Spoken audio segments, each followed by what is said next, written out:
Yo, what's going on, Chicago? Whoa. Had to catch myself. Pickpocket Podcast, what's going on, guys?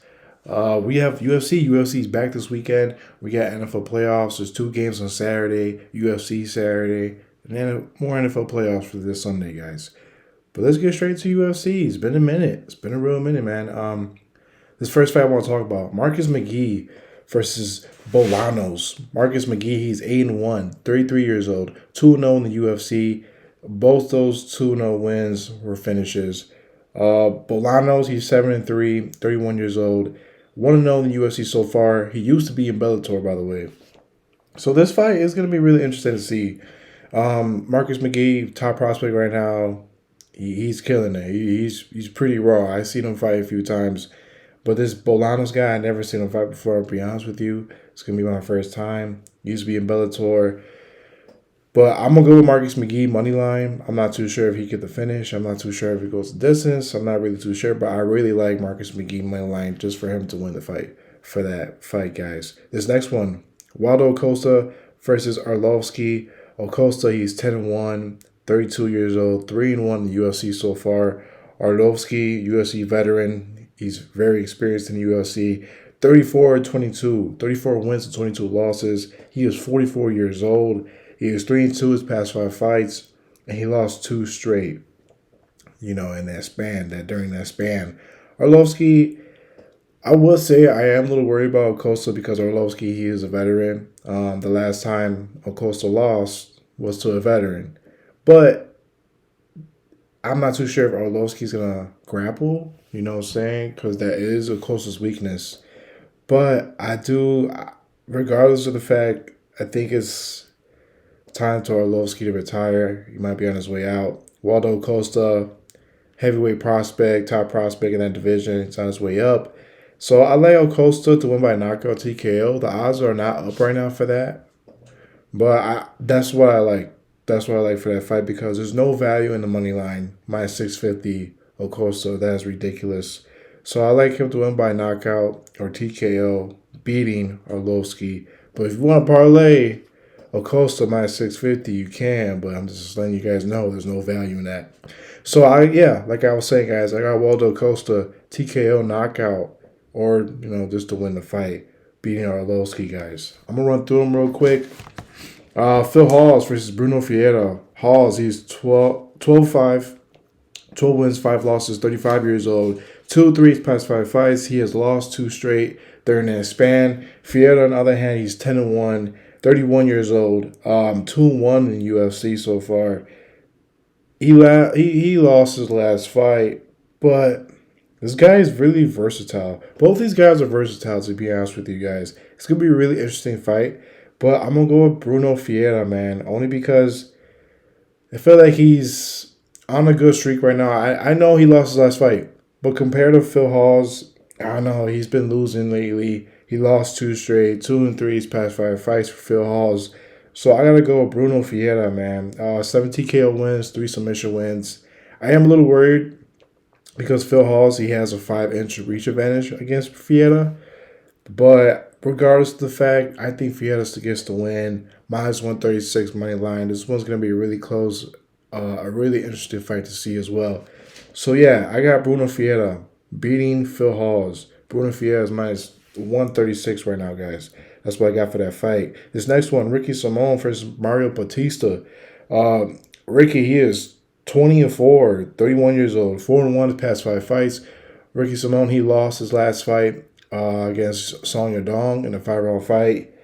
He's very versatile. He could stand, he could strike, he could grapple, wrestle, all that. But Mario Batista, on the other hand, he's 13-2, 30 years old, 5-0 in the UFC so far. He's versatile as well. He could grapple with you, he could submit you, he could knock you out. This fight is going to be really interesting to see. All these fights are pretty damn decent so far for a fight night. I will say that. But this fight is going to be really good.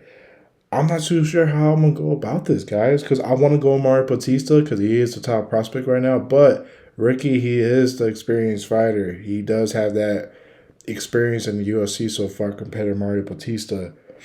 I will go Mario Batista. I'll go Mario Batista.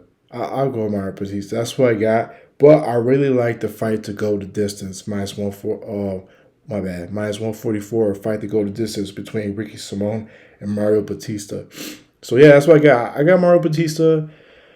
Not too confident because this fight could go either way. Real talk. But I like the fight to go the distance, guys, for this fight between those two fighters. This next one, Nicolu versus Manuel Cap. Cap, he's 19-6, 4-1 in the past 5 fights. Nicolu, he's 19-4 with 1 draw, 4-1 in the past 5 fights as well. This is part 2. The guys fought before already. Nicolu, he beat Cap already before. This is second time going against each other. This was going to be interesting to see. The flyweight division, Manuel Cap, let's see what's next for him. You know what I'm saying? His last fight, he called out Kakar France. He wants to go after the title shot. And honestly, I can see it. I can see Cap going after the title shot after this fight if he gets to win. And just trying to fight Kakar France or even the champion Pantoja. You never know. But Nikolai, I mean, he is pretty good too, man. Nikolai, sorry how you pronounce his name. 5 TKOs, 5 submission wins. This guy's pretty damn decent. This is another one. This fight's going to be pretty decent. I feel like the odds are a little too far away from each other.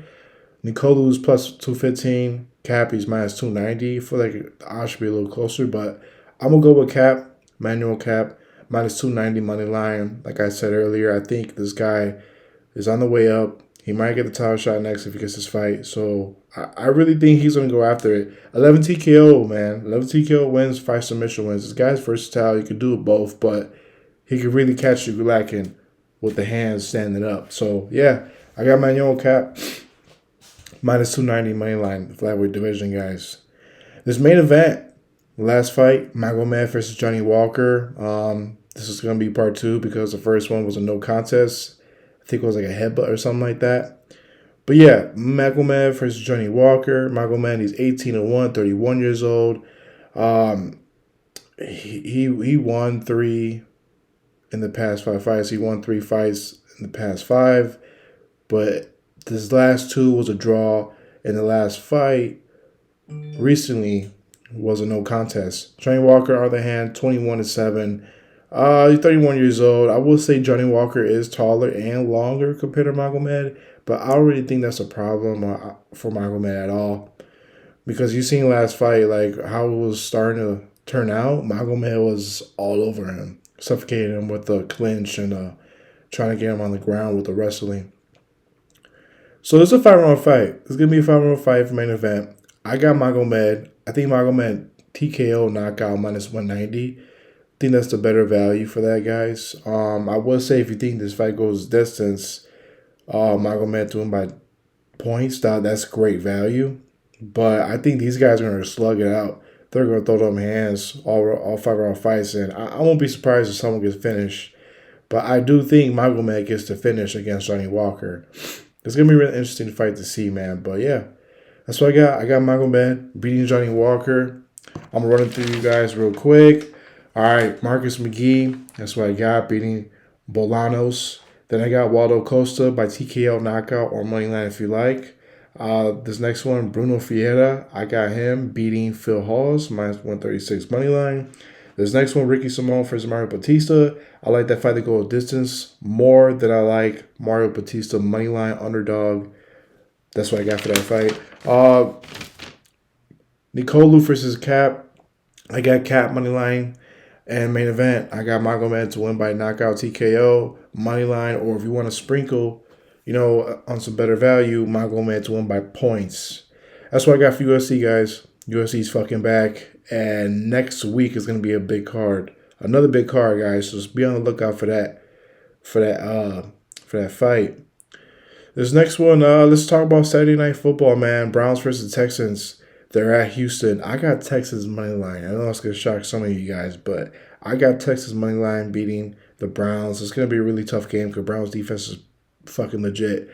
But CJ Stroud showed that he's legit as well, man. And I'm surprised Texas, just the team overall, defense and offense, are playing really good football right now. So I got to go with the Texas money line. It's risky, but that's what I got, man. Underdog.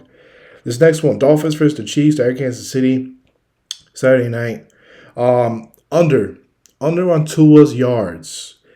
Tua, he doesn't play good in the cold weather. I don't know what it is. Whenever it's below 5 degrees or when it's 10 degrees, he does not play well. So I got Chiefs winning. I do like the 4.5 spread, but I hate that number. So if you want to bump it down, -2.5, Kansas City. And I like the Chiefs to win. I think the Chiefs beat Dolphins and under passing yards for Tua, guys, for Saturday night. That's what I got. Move on to Sunday. Playoffs. Steelers versus the Bills. They're at Buffalo. I like the +10 Steelers. I know it's kind of it's tough because Bills can smoke the Steelers, but then again, that number's kind of high for the Steelers and Bills. I don't know, because sometimes we've seen the Bills struggle sometimes against some of these teams of the league. So a playoff game, man, I won't be surprised if the Bills win by like 7 or by 6. So I like that Steelers +10. I like the Steelers +10, guys. It was risky, but that's what I really like for this game. This next one, Packers versus Cowboys. They're at Dallas. We know how Cowboys play when they're at home.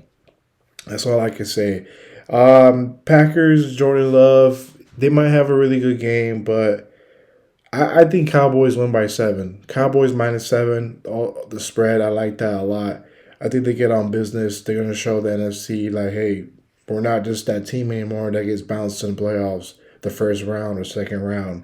They might make a deep run because how the Eagles been playing lately, and I don't see the Lions making a deep run. We know the 49ers are going to do it, but never know. Cowboys might make a statement in this game, so I got Cowboys -7 versus the Packers, guys. This next one, Rams versus the Lions. I like this game to be a shootout, over 51.5 points for that game, Rams versus the Lions. This one's going to be tough because I was leaning towards the Rams, but then like, damn, the Lions, they got weapons too. Defense is kind of slight. I got to go with the Lions at home. They really want it, man. This team just wants it. Even though the Rams offense is balling right now, but I got to go with the Lions, guys, being the Rams. At over 51.5 points for that game. This last one, Monday night, Eagles versus the Buccaneers. They're at Tampa Bay. Listen, I got Buccaneers +3 and Buccaneers money line. I'd rather lean towards Buccaneers +3.5, or with the spread, or the money line underdog. Only because the Eagles, they're struggling, man. And I read a report this week that Jalen Hurts has not been throwing the football all week because that finger injury, whatever he has, that he's dealing with. So, I don't know, man. Eagles, they might be struggling. They might struggle this game. They might struggle this week. They've been struggling for the past 3-4 weeks. So, yeah, I got Bucks +3.5 or even the Bucks money line for Saturday, Sunday NFL playoffs, guys. I appreciate you guys tuning in. Like, subscribe, share to our YouTube channel, liking our Instagram, sharing our Instagram videos. We appreciate you guys. Keep on liking them. Keep on sharing them. We're going to start heating up because UFC's back. Super Bowl's around the corner. We're going to keep on killing it. Appreciate you guys. Peace out.